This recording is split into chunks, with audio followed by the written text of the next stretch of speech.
दोस्तों, स्वागत है आप लोग का अपने YouTube channel R K study centre में।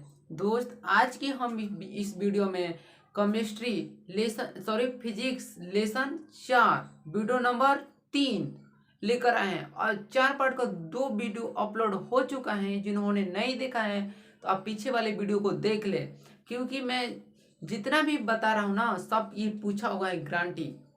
इसलिए मैं रीड के साथ जितना न्यूमेरिकल है तो मैं न्यूमेरिकल को सॉल्व करके बता रहा हूँ, क्योंकि आपको थोड़ा सा भी दिक्कत ना हो एग्जाम में, ज़्यादा से ज़्यादा स्कोर कर लीजिए। इसलिए मैं वीडियो को शुरू से देखते हैं कोई, तो वीडियो को शुरू से अंत तक देखिए। ओके, तो चलिए बिना लेट के वीडियो स्टार्ट करते हैं। फर्स्ट नंबर में बोला है दोस्त, किसी बल्ब से, मान लीजिए किसी बल्ब देखें, बल्ब अच्छा वो किस धातु का बना होता है? टंगस्टन। पीछे वाले वीडियो में मैंने बता दिया। किसी बल्ब से 220 वोल्ट, किसी बल्ब से 220 वोल्ट पर 2 एम्पियर की धारा प्रवाहित होती है। मतलब 2 एम्पियर की धारा प्रवाहित होती है, तो फिलामेंट का प्रतिरोध कितना होगा हमें बताना है।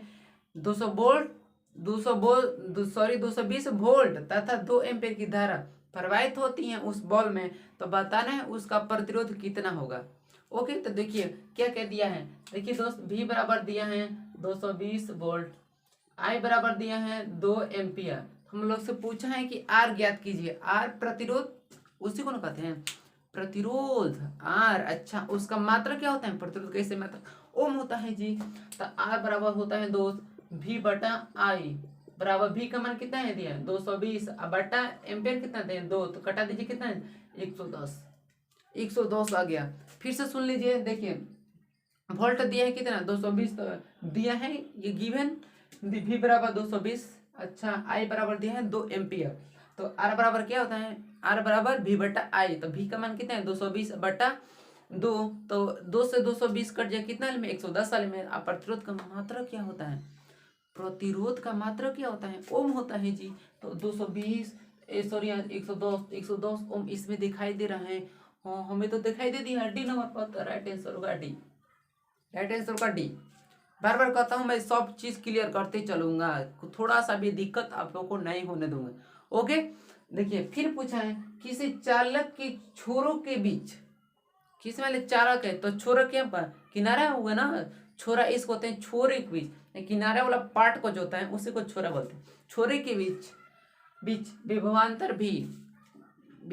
भी प्रतिरोध R एवं प्रवाहित धारा I के बीच संबंध क्या है? मतलब इन तीनों में रिलेशन होता है, वो रिलेशन हमसे बताना है, उन तीनों में रिलेशन क्या होता है। ओके, जैसे आप मैथ पढ़ते हैं ना, तो त्रिभुज होता है ना, त्रिभुज जैसे में ऐसे ऐसे त्रिभुज, समकोण त्रिभुज, ऐसे सॉरी ये ऐसे, तो त्रिभुज हुआ। तो ये तीनों में भी रिलेशन होता है, जिसे कहते हैं पाइथागोरस प्रमेय, पढ़े होंगे 10 क्लास में। उसी तरह इन तीनों में रिलेशन होता है V और I में। उसे क्या कहते हैं? फॉर्मूला हमें बताना है। पहला दिया I बराबर R बटा V, मतलब धारा बराबर प्रतिरोध बता में वोल्ट। अच्छा, B दिया है R बटा R बराबर I बटा V। C दिया है R बराबर V बटा I। और D नंबर में दिया है नॉन ऑफ दिस, मतलब इनमें से कोई सी भी नहीं होगा। अच्छा, दो ने तो अपना तो क्वेश्चन बोल दिया, अब तो हम तो क्या हो गए, सस्पिशन में हो गए। अब क्या होगा? अब इसका आंसर क्या हम इससे मालूम करें? तो इसका आंसर होता है दोस्त, इन तीनों में रिलेशन होता है, जिसका रिलेशन को बोलते हैं R equal to V but I। तो राइट आंसर कौन? सी। तो राइट आंसर सी होगा। इसको ऐसे कर दीजिए, R बराबर V बट I। याद रखिए, किसी चालक के छोरों के बीच विभवांतर V, प्रतिरोध R और धारा I का मान होता है R बराबर V बट I। रिलेशन पूछा, संबंध क्या होगा। ओके, अच्छा अब 3 नंबर बोल दिया। 3 नंबर में ओम के नियम का गणितीय रूप क्या होता है? मैथमेटिक्स रूप क्या होता है? ओम का जो मैथमेटिक्स रूप होता है, गणितीय रूप, वो क्या होता है? पहला बोल दिया I बराबर V, सॉरी I बराबर I equal to V into R। अच्छा, B बोल दिया I बराबर V बाई R, I बराबर V बाई R। अच्छा, C बोल दिया I बराबर R बटा V। C बोला I बराबर R बटा V। D नंबर बोला I equal to V plus R। तो गणितीय रूप आप तो पढ़े होंगे ओम के नियम से, तो आपको तो मालूम होगा ही। बोलिए कमेंट में बताइएगा क्या होता है। ओके, आपसे ये क्वेश्चन है, तो अभी तो मैं बताता हूँ, तो आप कमेंट बताइएगा, नकल नहीं कर कर ऐसे भी। ओके, तो राइट आंसर होगा बी। राइट आंसर होगा बी। थोड़ा सा स्याही दोस्त चल नहीं रहा है, तो राइट आंसर होगा B. I equal to V by R. Ohm का गणितीय रूप क्या होता है? I equal to V by R. Ohm का गणितीय रूप I equal to V by R. अच्छा, फिर पूछा ओम के नियम से, ओम के नियम से क्या होता? ओम के नियम से पूछा क्या? आई समानुपाती आई बटा बी, सॉरी आर समानुपाती आई बाई बी। फिर बोला आई समानुपाती भी, आई समानुपाती, सॉरी दोस्त यहाँ पर आई आर कर लीजिए, दोनों आई होंगे हैं। फिर पूछा आई समानुपाती भी। अच्छा, सी बोल दिया भी समानुपाती आई, भी समानुपाती आई। अच्छा ओके, अब डी नंबर में बोल दिया V इक्वल टू आई, मतलब वोल्ट बराबर आई। तो अब क्या होगा? ओम के नियम से, ओम के नियम से क्या होता है जी उसका? लो जी, ओम का नियम से याद आ गया, याद आ गया। होता है आई समानुपाती, आई समानुपाती, आई समानुपाती भी होता है। ओम के नियम से आई समानुपाती भी, याद रखिए। आई के नियम से, आई के नियम से आई समानुपाती भी, आई समानुपाती भी। बोलिए ओम के नियम से आई समानुपाती भी। गणितीय रूप पूछ देगा तो आई बराबर I equal to V by R, और तीनों में रिलेशन पूछ देगा तो आर बराबर वी बटा आई। सब में ओम का नियम है, सब में। देखिए जितना भी क्वेश्चन मैंने पढ़ा अभी 2, 3, 4, ये सब ओम के नियम के अंतर्गत आता है। अब इन्होंने बोल रखा है 5 नंबर, ओम के नियम है, हम बताना ओम का नियम क्या है। लो जी, अब तो अभी ओम का नियम भी पूछ दिया, तो इसको भी सॉल्व कर लेते हैं। सब सॉल्व हो गया तो ये भी सॉल्व होगा नहीं? शुरू हुआ, स्टार्ट हुआ तो फिनिश तो होगा ही, इसलिए ओम का नियम है V बराबर आई आर, मतलब V equal to I R. अच्छा, फिर दिया V बराबर आई बटा आर, V बराबर आई बटा। सी बोला, सी बोला V बराबर आई, सी बोला V बराबर आई। अच्छा, डी बोला V बराबर आई स्क्वायर आर, डी बोला V बराबर आई स्क्वायर आर। तो ओम का नियम है, कोई पढ़ा होगा तो जल्दी से जल्दी बता देगा, क्योंकि जनता ही क्या होगा। जल्दी जल्दी बताइए कमेंट में। दिखाई दे रहा है दोस्त? यहाँ से जब भी निकालिए तो क्या होगा? यहाँ से भी तीसरा चीज मल्टीप्लाई करते हैं ना, जब हम मैथ बनाते हैं तो तीसरा चीज मल्टीप्लाई करते हैं, तो भी बराबर क्या हो जाएगा? Are I. आंसर हो गया। इसमें देखिए तो दिखाई दिया भी बराबर आर आई, पहला दिखाई दिया। आंसर होगा भी इक्वल टू आई आर, भी बराबर आई आर। देखिए 5 नंबर क्वेश्चन में क्या थोड़ा सा भी आप लोगों को इससे अलग होने दिया नहीं ना। मैं बार बार करता हूँ कि मैं सब चीज़ क्लियर करते चलूँगा, इसलिए न्यूमेरिकल के साथ भी पढ़ो, सब पढ़ो। जो न्यूमेरिकल में कुछ नहीं है यार, जितना दिए हैं उतना लिखो, क्या पूछ रहे हैं वो ज्ञात करने के लिए फॉर्मूला पर बैठा दो, बन जाएगा। ओके, चलिए तो अब 6 नंबर, कौन नंबर? 6 नंबर क्वेश्चन की ओर बढ़ते हैं। ठीक है, पूछा है विभवांतर मापने वाला यंत्र है, हमें बताना है जो विभवांतर हम लोग मापते हैं वो किस यंत्र के द्वारा मापते हैं। ओके, ये बोला अमीटर, ये बोला एमीटर, ये बोला अमीटर, गुड। बी बोला वोल्ट मीटर, बी बोला वोल्ट मीटर। आपसे बात कर रहे हैं जी, थोड़ा सा स्ट्रांग होकर बैठिए कुर्सी पर। बी, सी बोला गैल्वेनोमीटर, सी बोला गैल्वेनोमीटर। अच्छा, डी बोला इनमें से कोई नहीं। तो हमें बताना है वोल्ट मीटर द्वारा किसके यंत्र से माप किया जाता है, किस यंत्र द्वारा मापते हैं हम वोल्ट मीटर को। अच्छा जी, देखिए इसको ट्रिक से हम बता रहे हैं, ट्रिक से कैसे याद रखते हैं। ठीक है, देखिए इसमें देखिए तो शुरू क्या है? शुरू वह। अब इस ऑप्शन में खोजेंगे जो फर्स्ट है, शुरू में स्टार्ट व से कौन चालू हुआ है ऑप्शन। ये तो अ से चालू हुआ, व से नहीं। अच्छा, बी हुआ है। अच्छा, सी बी ग से, डी तो हो ही नहीं, तो इनमें से कोई नहीं। अच्छा ठीक है, वोल्ट मीटर तो वह, तो अमीटर, वोल्ट मीटर, सॉरी विभवांतर तो वोल्ट मीटर, विभवांतर तो वोल्ट मीटर। देखिए दोनों वह तो वह, राइट आंसर होगा वोल्ट मीटर। कमेंट में बताइए विभवांतर मापने वाले यंत्र को क्या कहते हैं? तो वोल्ट मीटर, विभवांतर मापने वाला यंत्र को वोल्ट मीटर कहते हैं। ओके, अब पूछा है परिपथ में विद्युत धारा की माप की जाती है। हमें बताना है जो परिपथ में विद्युत धारा की माप किससे की जाती है।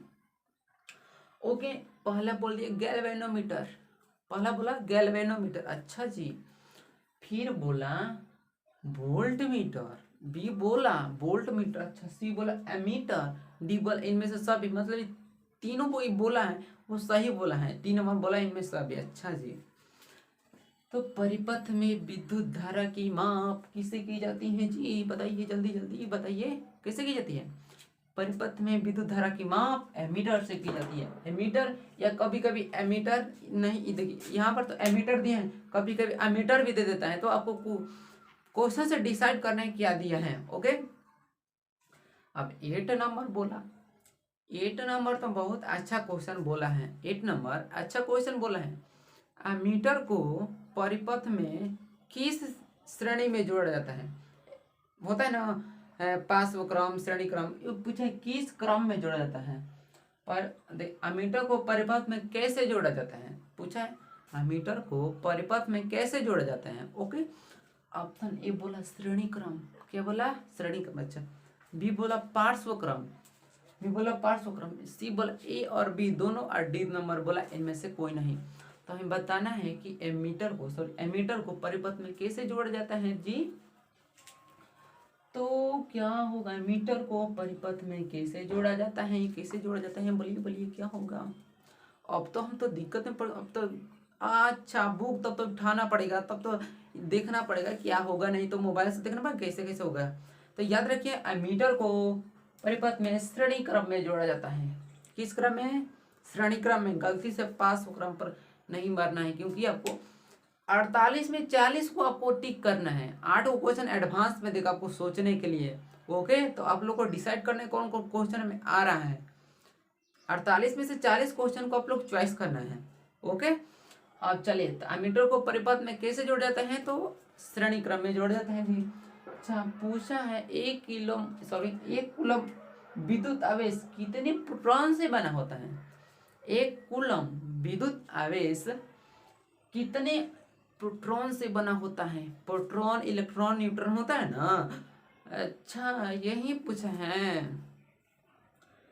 1.6 गुणा 10 के पावर माइनस 90, बी बोला 1.6 गुणा 10 के पावर 19, उसमें माइनस था, इसमें पॉजिटिव है, ध्यान से सुनना मेरे बात को।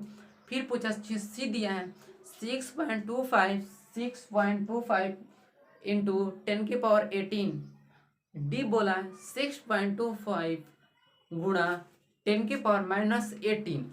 ओके, तो 1 कूलम आवेश कितने प्रोटॉन से बना होता है जी। अच्छा देख लीजिए, ध्यान से देखिए।